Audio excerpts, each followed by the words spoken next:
I'm Viktor Varga. I'm the Chief Technology Officer of the 3D Histech Limited. The overall goal and vision of 3D Histech is digitizing pathology.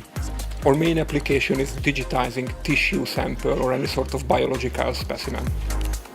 We are providing panoramic images of the microscope slides. Panoramic 1000 is a newest system on the market. It is capable of digitizing 1000 slides.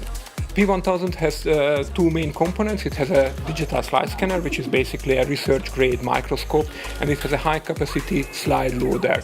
And these two components are working in parallel to make the throughput of the system even higher. The goal was that we can cover any resolution that might be necessary in a digital pathology laboratory. We can provide all their imaging needs, and they don't have to use any additional system, so that medical doctors don't have to wait for the samples, they can get them immediately.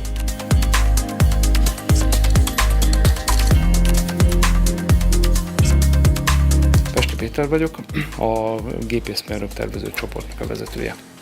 A mechanikai surlódások alapvetően okozhatnak pozícionálási pontatlanságokat és mechanikai rezgéseket.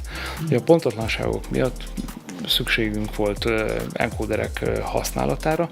A minél kisebb rezgés elérése érdekében használunk 5-fázisú motorokat és nagy futási finomságú keresztgörgös vezetékeket.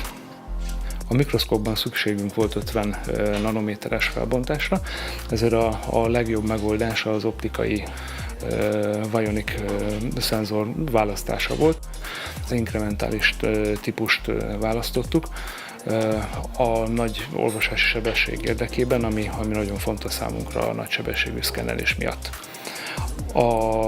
Az adagoló robot esetében mágneses abszolút rendszert választottunk, mert nagyon fontos a működés során is, hogy tudjuk, hogy ismerjük a karoknak a pontos helyzetét, és egy véletlenszerű áramkimaradás esetén tudnunk kell a pozíciókat.